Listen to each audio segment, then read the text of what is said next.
without exception, they would give me some version of, when I would talk about this, they say, are you serious? Can't everybody do that? Or doesn't everybody have that quality? And that's the thing about what we're so good at. Either you were born with a gift that just comes naturally to you, or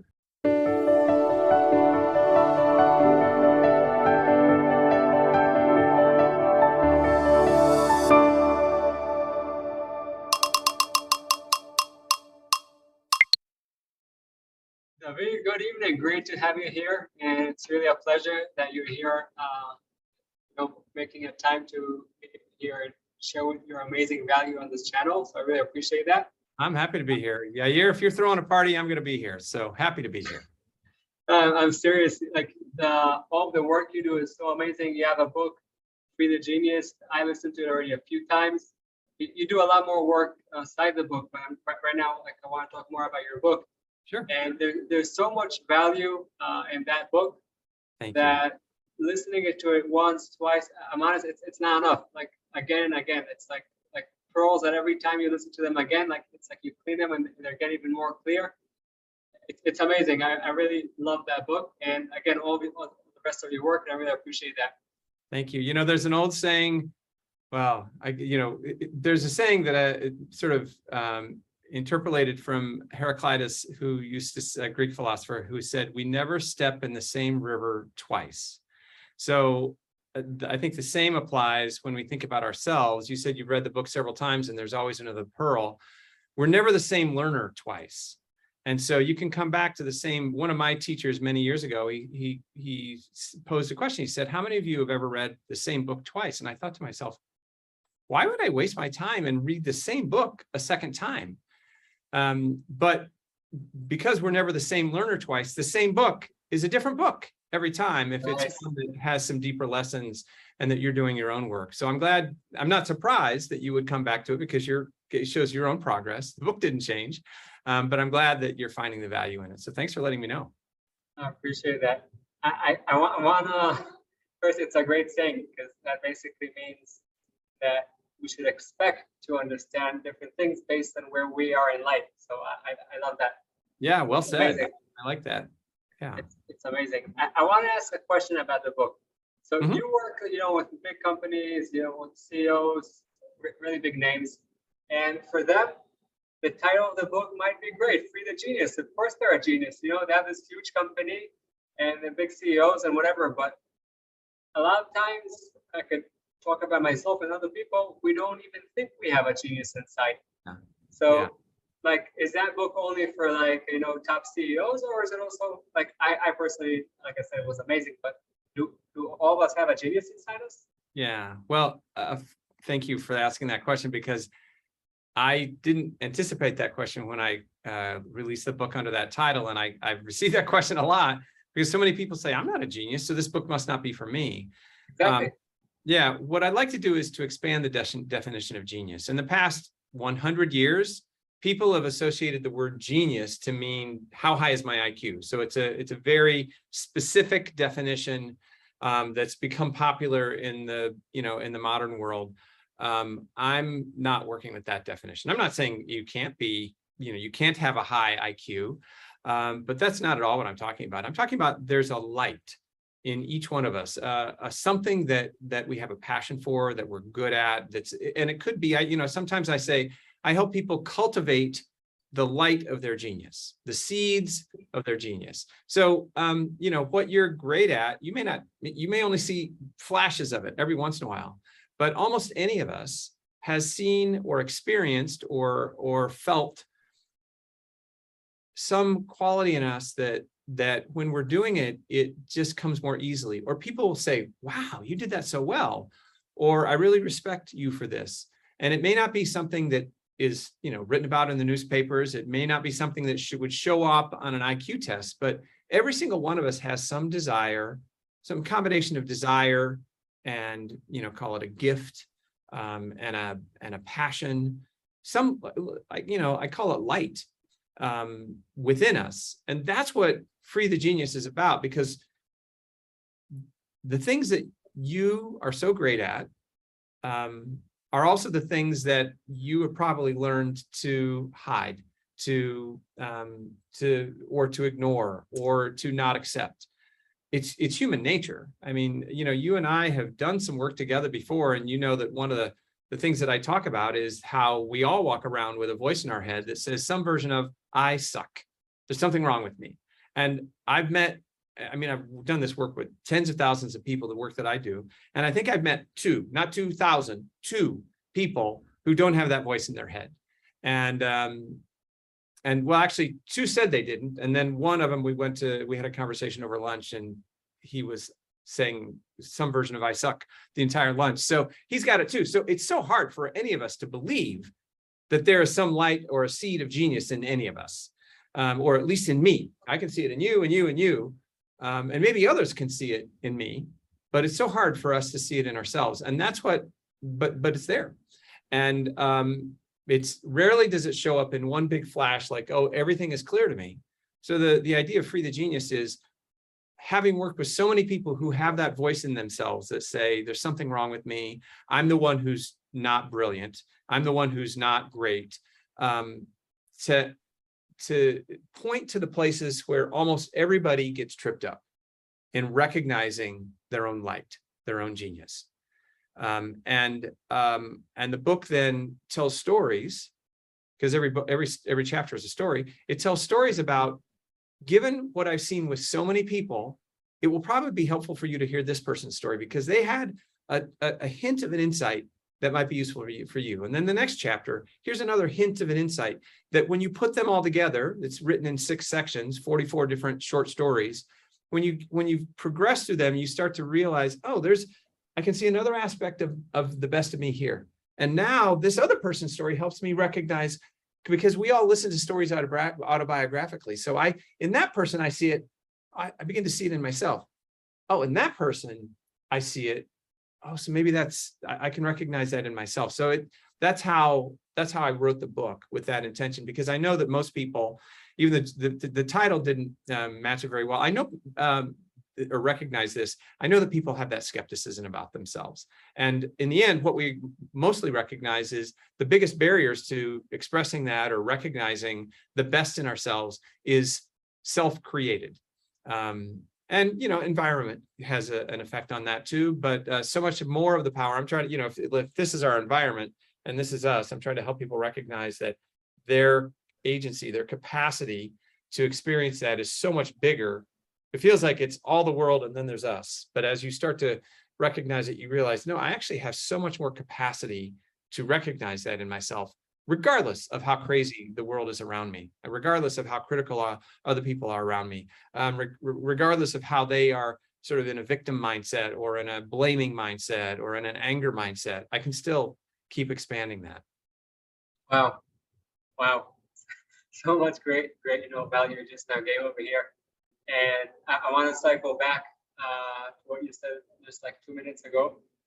But just a second before that, I know that, by the way, David is also one of my great mentors. So I think that a way to find our genius a lot of times is also through listening to books, but also to go into mentors that can see things that we do not see.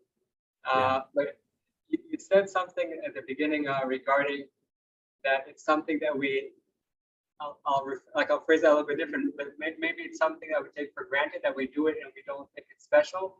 And we just think it's another one of those that everyone could do it. It's not special for me. Also, everyone could do that. So maybe the genius is hiding, like in the genie in the movie Aladdin. So the genius is inside. It's hiding over there. So we have that genius. We just need to take off that cap, and the genie will fly out. Yeah, so it's kind of like that. I'm shooting this with you in front of a whiteboard just in case I need to draw any pictures because I like to do that. So you've given me an excuse to do that, if you don't mind, because so I don't do so much one-on-one coaching anymore, but I've been doing this for 26 years now, and the first 15 years or so I did a lot of one-on-one coaching, and many times that would entail at the very beginning I would meet with, say, 7 to 10 people, if this is my client, 7 to 10 people around that person, customers, people above them in their organization, their peers, I would even talk to their spouse if they'd let me, people that report to them, and I'd get, they call it a 360-degree feedback. You kind of get a around the world view of that person. And when it was time to deliver the feedback, I found that oftentimes what I needed to do was to point out to people where they lived in the tail of the bell curve, where they were really exceptional. And so, if I can just draw a bell curve.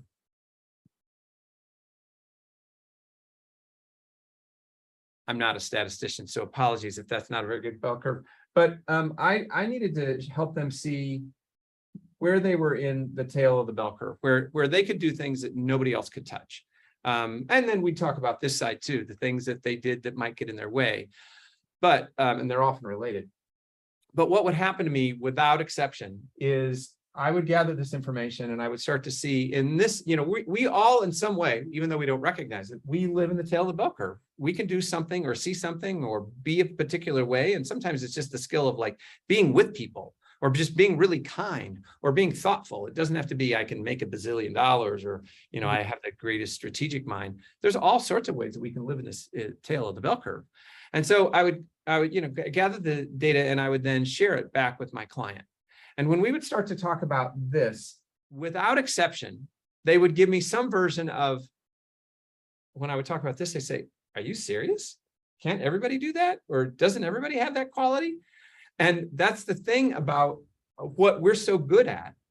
Either you were born with a gift that just comes naturally to you, or you worked really hard to develop a skill that eventually you got so good at that you could do it automatically, or usually it's some combination. It was a little bit, you were born with some gift, a lot of you worked really hard to develop it. But at this point, it comes so easily to you that you don't really recognize it as anything special.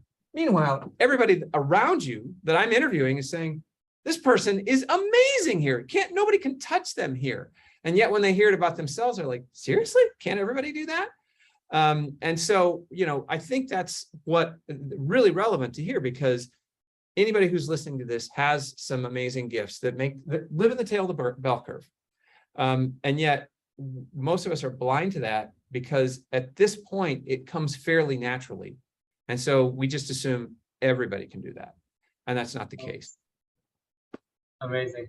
Amazing. And I'll cycle back to the words you said just a few seconds ago.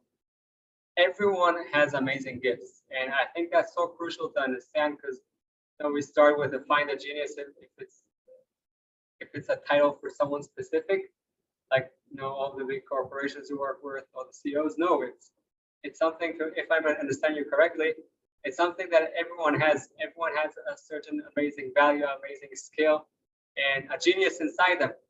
And I think it's so valuable, not just to listen, to understand it, to acknowledge it inside, because listening is nice, but it won't get us anywhere.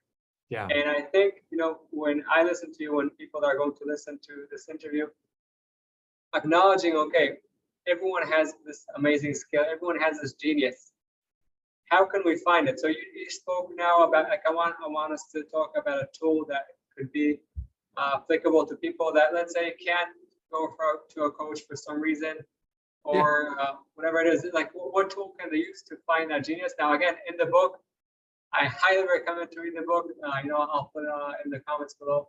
I'll put a link to purchase it. Really, people, you have to buy the book. But until you read it, David, if you could just share with us a tool that someone that, everyone today are busy being busy. So a tool that can help people, start taking more of that and find the genius. Yeah, well, I think I'll actually suggest two things. One is something you can do by yourself, and for some people, this will be the most comfortable. And that is, it's sort of the repurposing of the notion of gratitude, the gratitude journal. What I find is, I used to lead a program called Stretch, which was many years ago. And it was name your stretch goal, what you do so well that you want to just amplify in the world, make it, to really stretch yourself. I'll help you achieve it. And it was interesting, even though it was really clear, I'll help you, whatever you're really great at, I'll help you, have a big impact, a big stretch impact in the world with it. So many people would show up to the program and say, I don't have a stretch goal. I don't really know what I'm great at, but I wanted to be in this program because it sounds really great.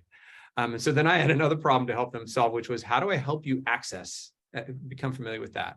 And what I found through experience was gratitude, remarkably, is one of those things that helps you find what you're great at.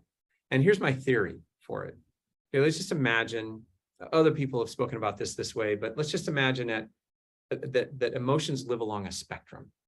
And at one end of the spectrum is I'm depressed, I'm resentful, I'm angry, I'm frustrated. It gets a little bit better with each step, but it's not too fun down at this end. And then at the other end, you have joy and appreciation and gratitude. So maybe here's optimism, and it works, it keeps working up to joy, appreciation, gratitude at the other end. And it's just, there's lots of steps along the way in between. And what I find is when we're down here, when we're angry, when we're being hard on ourselves or being critical of ourselves, when we're depressed or resentful, that's like a big cloud that blocks our view. And it's also like friction that keeps us from really moving. It doesn't matter how powerful you are and how talented you are, it holds you back. And every single one of us lives down here sometimes, and that's appropriate. I mean, anger is a perfectly appropriate emotion. Sadness, fear, all those things are perfectly appropriate emotions for a while. We just don't want to live there forever, right?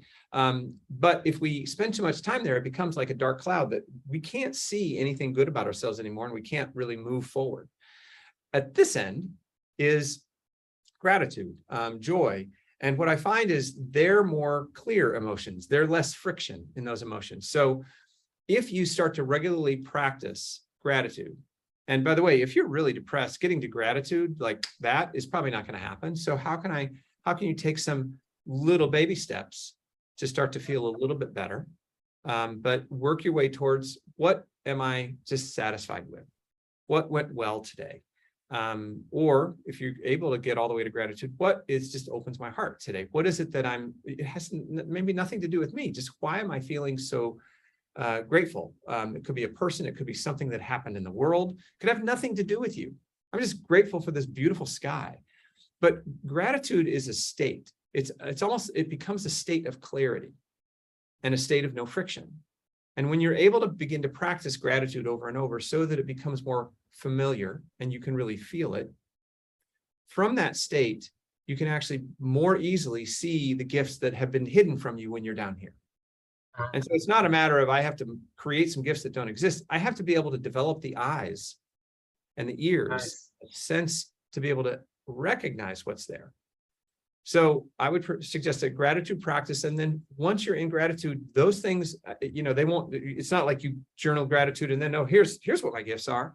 But as you start to cultivate that state, what will happen is you'll be driving your car and, oh, here's an idea. Or you'll be listening to something and you'll realize that comes really easily to me. Or I love that. That's something. So once you're in that state, your eyes are clear, your ears are open, and you can hear it more easily. I like this, like it's down here, the gift is here, but down here, you've got your stereo turned on to 10, and you can't hear any of this because this is at the volume of a whisper, these gifts. But if you come up to here, where you've turned all of that external noise down and things are more clear, now those whispers start to, you're like, oh, I heard that. Oh, I see that. And I know that might sound like a little mystical or woo-woo, but when those people came to my program and said, I don't know what my gifts are, I don't know what I really want to create, we tried lots of things, but giving them that and asking them to practice over time, they came back and said, I'm clear. The other thing that you could do if you want to do it with somebody else is just ask people and, make it an exercise. Hey, I'm working with this coach, or I heard this guy who suggested that I go around and ask people, what is it that makes me stand out? What is it that I do exceptionally well? Or how do I show up to you that you really value that makes me different from other people? And just let them tell you. And hopefully you'll either record it if it's verbal, or they'll put it in writing, because you'll forget it, because the first time you hear it, you won't believe it. But then you can start to come back to it. And after you talk to 3 or 4 or 10 people, you start to see themes develop. And what they're describing is your genius, the stuff that lives up here that nobody else, or very few people, but you have within them. And that's another way to do it. So 1, practice gratitude on your own. 2, go ask. and record it or put it in, make sure they put it in writing so that you don't, because the first time you hear it, you'll bat it away. Oh, that's nothing special, or you won't want to believe it.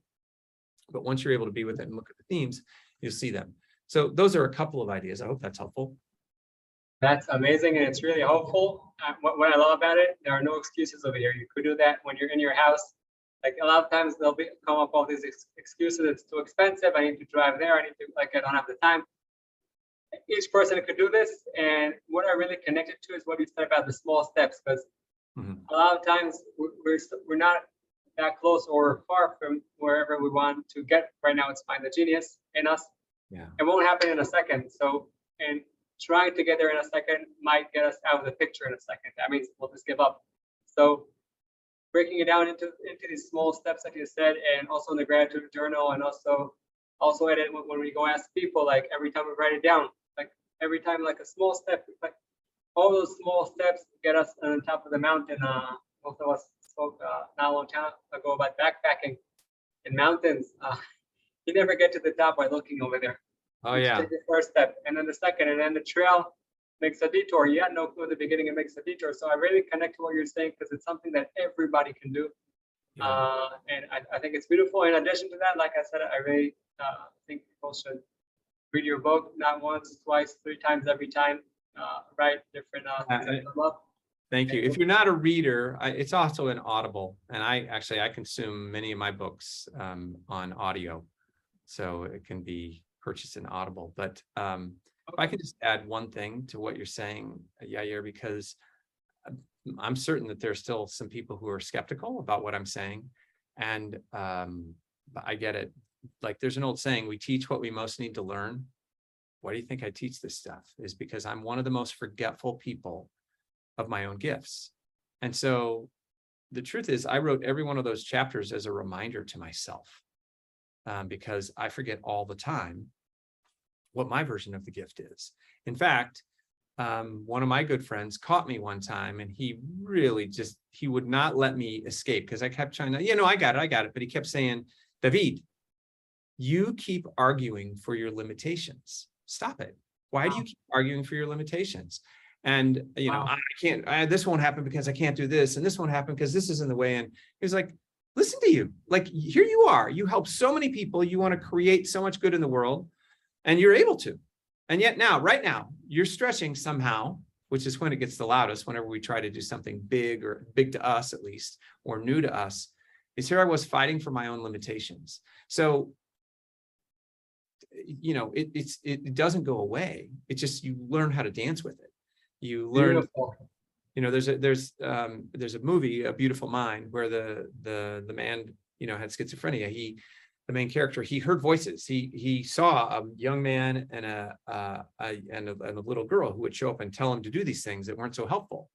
And then later in life, he had achieved a lot of success, and someone who knew about those voices that he would hear, that the people that would show up and talk to him, said, oh, so you don't hear them anymore? He said, oh no, they're still there. But I've just learned that, like, first of all, they never aged. I aged, but they always were the same age. And I just started to learn they're not real. So they show up, but I just don't listen to them anymore. And so now the same thing, I do the same, and you'll do the same. It's not like any of those, none of us, nobody, I work with super successful people. They doubt themselves just like the rest of us. In fact, sometimes it was their doubt that was their drive. But the voices don't go away. You just learn. It's like if you have a friend who always gives you terrible advice, they may still be in your life, but you just learn to stop talking or stop listening to them. And it's the same. You'll give yourself some bad advice about how you're not capable or how you're not a bright light.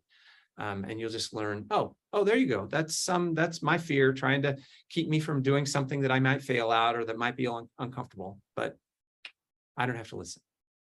Wow, beautiful said. The voice doesn't go away. We learn how to dance with them. Amazing. Again, David, I really appreciate all the amazing value you basically shared here today. And as we said in the middle of the show, listening is not enough. It's a good start. But then in order to implement it, in order to turn that, to find more of that gold that is inside all the value that you brought, I recommend everyone write down notes and just practice it again. David, you shared great tools that everyone can use, and everyone can do it with no excuses. So really, thank you very much for your time. I really appreciate it. And I'm looking forward for the next one. Thank you. I hope you enjoyed the video and got some tools to overcome your challenges and light your path. If you haven't yet, please smash that thumbs up and subscribe to the channel. And don't forget, the most amazing things in life are the ones you take for granted.